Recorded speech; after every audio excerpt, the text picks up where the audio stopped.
তারেক রহমানের নির্দেশে ঢাকা ৮ আসনের এনসিপি মনোনীত এমপি প্রার্থী নাসিরউদ্দিন পাটোয়ারীকে হত্যা চেষ্টা চালিয়েছে মির্জা আব্বাস।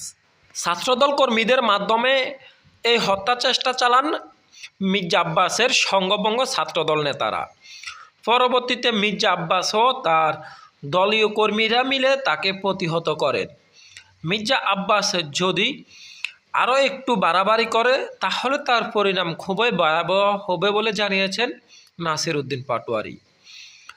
শহীদ ওসমান হাদির মতো পাটোয়ারীকেও হত্যা চেষ্টা চালাচ্ছে মির্জা আব্বাস ও তার সঙ্গবঙ্গ।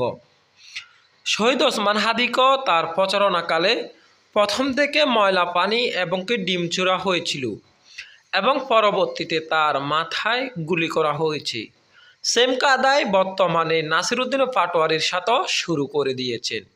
নাসিরউদ্দিন পাটোয়ারীকেও ময়লা পানি থেকে শুরু করে ডিম নিক্ষেপ সহকারে সকল অমানবিক কার্যক্রম করতে এবং তার উপর সকল অমানবিক কার্যক্রম চালাচ্ছে মির্জা আব্বাস ও তার দলের নেতাকর্মীরা।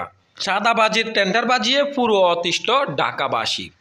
আর এরই ধারাবাহিকতা থেকে রক্ষা পেতে, চাঁদাবাজি থেকে রেহাই পেতে ঢাকার ব্যবসায়ীগণ এবারে নতুন করে উদ্যোগ নিয়েছে যে নতুন করে আর কোনো চাঁদাবাজ, দখলবাজ কিংবা টেন্ডারবাজকে আগামীতে সংসদ সদস্য হিসেবে দেখতে চান না। কিন্তু এই বিষয়টি মেনে নিতে পারছেন না মির্জা আব্বাস।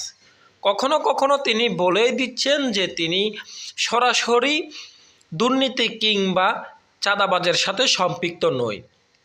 কিন্তু সাম্প্রতিক নির্বাচনী প্রচারণার ক্ষেত্রে দেখা গিয়েছে নাসিরউদ্দিন পাটোয়ারী যখনই নির্বাচনী প্রচারণা করতে গিয়েছেন ঠিক তখনকার অতিষ্ঠ যে ব্যবসায়িকগণ রয়েছেন তারা একের পর এক অভিযোগ তুলেছেন যে মির্জা আব্বাস ও তার সঙ্গবঙ্গরা দৈনিকে চাঁদা তুলছেন।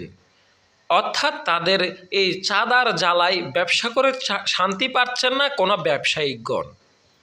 প্রিয় দর্শক, অন্তত ঢাকা ৮ আসনে চাঁদাবাজ, টেন্ডারবাজ এবং দুর্নীতিমুক্ত বাংলাদেশ গড়তে, দুর্নীতিবাজ মুক্ত ঢাকা ৮ আসন গড়তে আপনি কাকে আগামীতে সংসদ সদস্য হিসেবে বেছে নেবেন?